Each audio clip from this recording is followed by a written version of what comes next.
दोस्तों, हमारे जीवन में मुश्किलों का कोई ठिकाना नहीं। हमेशा इतनी सारी मुश्किलें हैं, इतना जीवन में परेशानी है, इतने संघर्ष हैं, इतनी समस्याएं हैं। मगर ऐसा तो नहीं हो सकता कि मैं अपने जीवन को रोक दूं, मैं अपने जीवन जीने की कला को भूल जाऊं, क्योंकि जीवन जीना सबसे बड़ी कला है। महात्मा गांधी ने एक बार कहा था कि जिसे जीना नहीं आता वो कलाकार नहीं है, क्योंकि जीवन जो संपूर्ण रूप से और ढंग से जीवन जीते हैं वो जीवन जीने की कला होती है और आपके पास होनी चाहिए। तमाम सारी फाइनेंशियल दिक्कत है, तमाम सारी परेशानियां हैं, लेकिन ऐसा तो नहीं है कि समझौता इस तरह से किया जाए कि मैं अपने जीवन जीने की कला को रोक दूं। बहुत ही परेशान, हारे थके ऐसे तमाम लोग होंगे जो अपने आप में बहुत हताश और परेशान हो चुके हैं। मगर इसका ये मतलब नहीं है कि जीवन में हम आगे बढ़ना छोड़ दें, निराश हो जाएं, इतना दुखी हो जाएं कि हम कुछ करने के लायक ही ना बचें। एक बात जरूर याद रखना, अगर आप इतना परेशानी में से गुजर रहे हैं, बहुत ही परेशानी, मान लो फाइनेंशियल दिक्कत बहुत सारे लोगों को इतनी हो जाती है कि कर्जा हो गया है, तमाम सारी, जिस काम में हाथ लगा वो काम ही खराब हो जाता है। कभी कभी एक समय ऐसा आता है जिस काम में हाथ लगाते वो काम इस तरह से खत्म हो जाता है जैसे कि मेरा छूना ही गलत था। अगर कहीं से कांच के टुकड़े को, कांच के किसी ग्लास को अगर हाथ से पकड़ करके ले चलो तो वो भी गिर के टूट जाता है। हम इतना परेशान हो जाते हैं कि जहां हमने छुआ किसी चीज को वही चीज खराब हो गई, क्योंकि वो समय आपका इतना विपरीत हो रहा है कि आपने किसी भी काम में हाथ लगाया वो काम ही खत्म हो गया।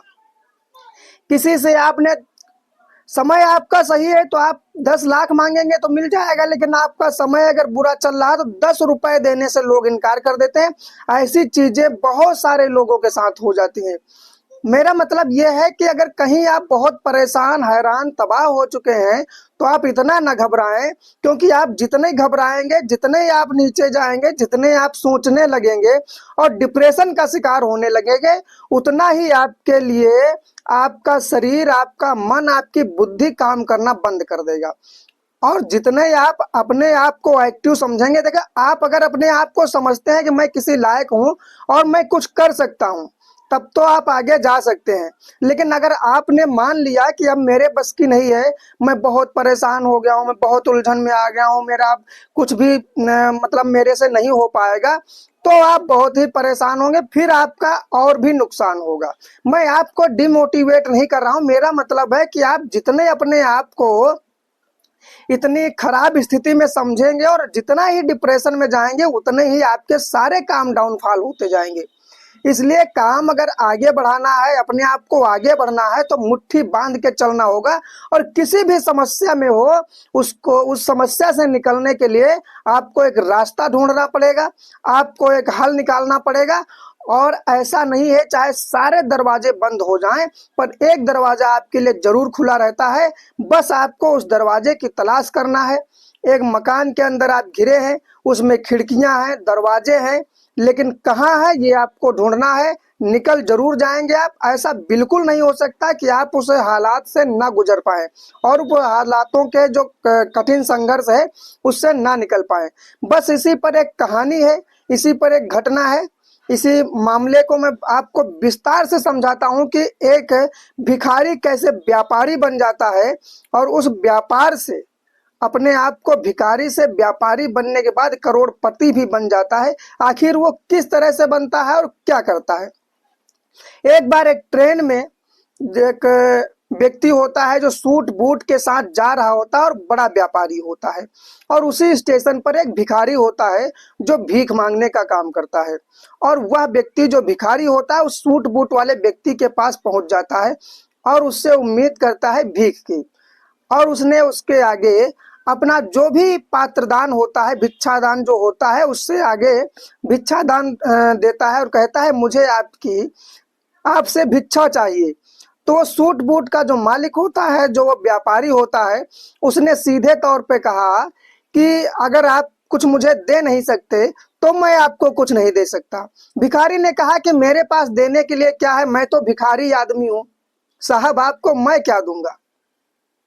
तो उस व्यापारी ने कहा कि अगर आप मुझे कुछ नहीं दे सकते तो मैं आपको कुछ नहीं दे सकता, क्योंकि मैं ठहरा व्यापारी आदमी और मैं लेन देन में ही भरोसा रखता हूँ।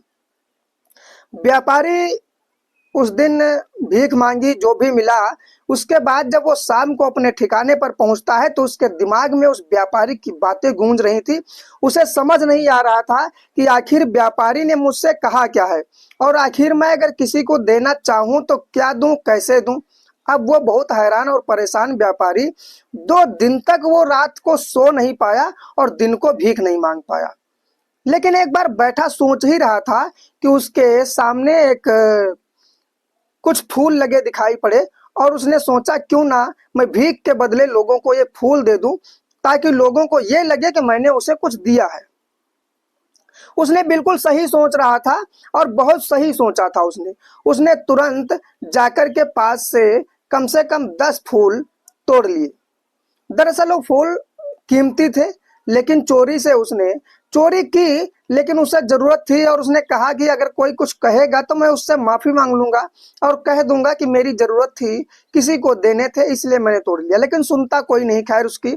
लेकिन जब उसने पहले वो फूल तोड़े और तोड़ने के बाद में जब वो दोबारा अब रेलगाड़ी होती है उसके डिब्बे के अंदर जाता है, और डिब्बे के अंदर जाने के बाद में दोबारा उस जिससे वो भीख मांग रहा था उसे एक फूल देता जा रहा था। लोगों के अंदर प्रसन्नता होती जा रही थी। पैसे कोई बहुत खास नहीं, वैसे भी नहीं मिलते हैं भीख में।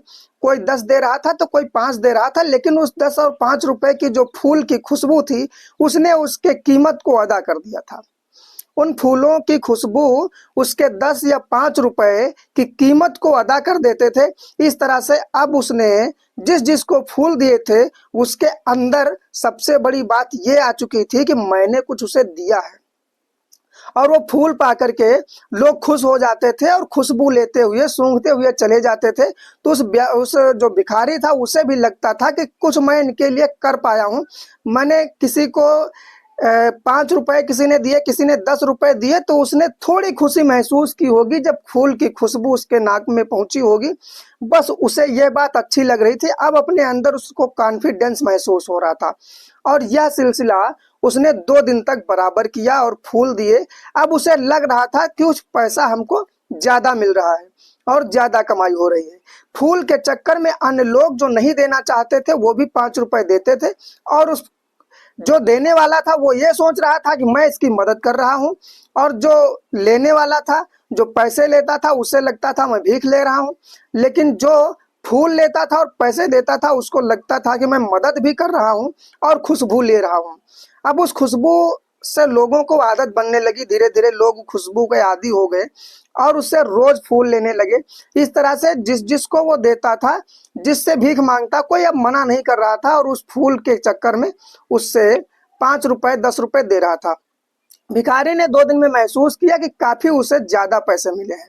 अब वो ज्यादा पैसे जब मिल जाते हैं तो उसने सोचा क्यों ना हम फूलों का एक छोटा सा कहीं से व्यापार या बिजनेस या खरीद करके बेचूं, ताकि लोगों तक मैं अच्छी तरह से पहुंच सकूं, अपने आप को लोगों के सामने अच्छी तरह से प्रस्तुत कर सकूं।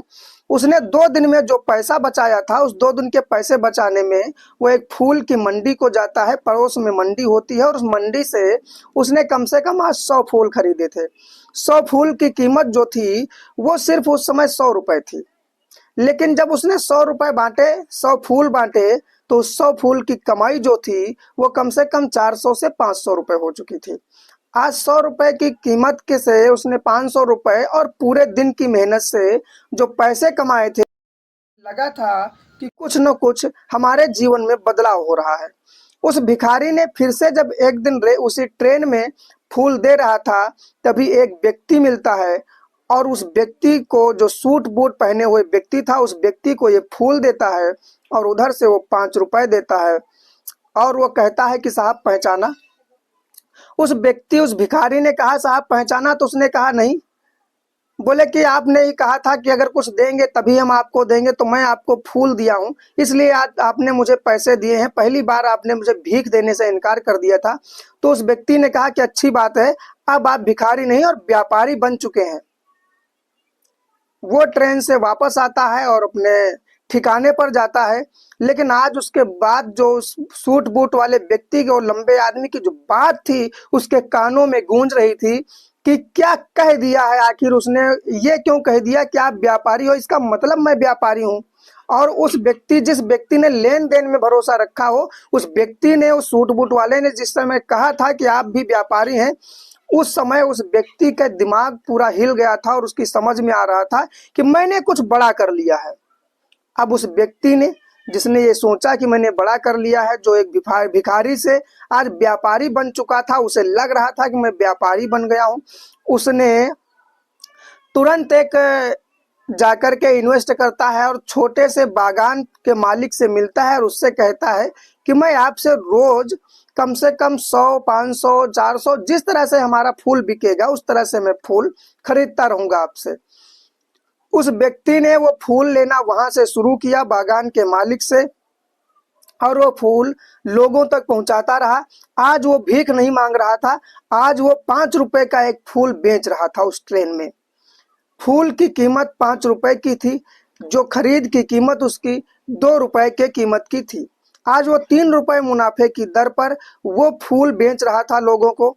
लोगों को जब फूल देता है तो लोग उसे 5 रुपए देते हैं। लोगों के अंदर फूल की चाहत हो चुकी थी और लोगों के अंदर उसका कोई भी ऐसा पार्ट नहीं लग रहा था कि मैं पैसे गंवा रहा हूँ, क्योंकि वो फूल पूरे रास्ते भर उसे खुश रखता था, पूरे रास्ते भर उसके जीवन को कुछ न कुछ बदलता था, उसको कुछ अच्छा महसूस करवाता था। इसलिए वो फूल लेने से कोई आदमी नहीं कतरा रहा था।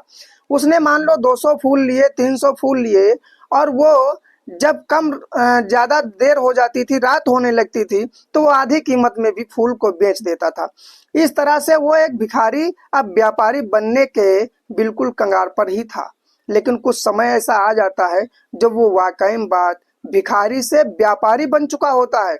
जब उससे एक बार उससे मुलाकात होती है उस फिर सूट बूट वाले और लंबे आदमी से, तो आज वो सूट बूट वाला जो आदमी था, उसके बराबर में जो खड़ा हुआ बैठा हुआ आदमी था, वो भिखारी नहीं, एक व्यापारी था, क्योंकि उसके भी बदन पर सूट बूट और पूरी चश्मा लगा हुआ और पूरा हुलिया चेंज हो चुका था।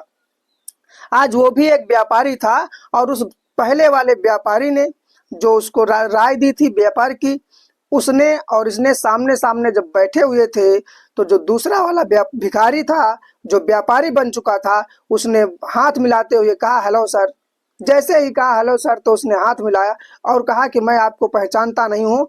तो बोला कि आपकी और हमारी पहले मुलाकात हो चुकी है। तो पहले व्यक्ति ने कहा कि आपसे हमारी पहले मुलाकात नहीं हुई है। तो दूसरे वाले ने कहा कि हमारी और आपकी मुलाकात पहले हो चुकी है, हम तीसरी बार मिल रहे हैं। तो उसने कहा कैसे? तो उसने कहा पहली बार आपने मुझे भीख देने से मना कर दिया, और दूसरी बार आपने बताया कि आप व्यापारी बन गए हैं, फूल के बदले आपने मुझे पैसे दिए थे, क्योंकि आपने कहा था कि मैं लेन देन में जो विश्वास रखता हूँ वो ही मेरा विश्वास है, क्योंकि मैं एक व्यापारी हूँ और आज मैं भी एक व्यापारी बन गया हूँ। वो कहता है कि आप क्या कर रहे हैं? तो बोले, वो दूसरा व्यक्ति बोलता है कि मैं फूलों का बहुत बड़ा व्यापारी हो गया हूँ, अब शहर में मेरे फूल के कई सप्लायर काम कर रहे हैं। इस तरह से जो वो आदमी था, जो भिखारी था, वो व्यापारी बन गया।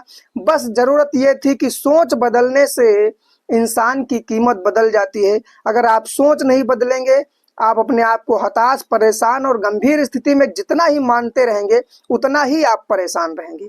इसलिए सोच बदलने से जिंदगी बदल जाती है।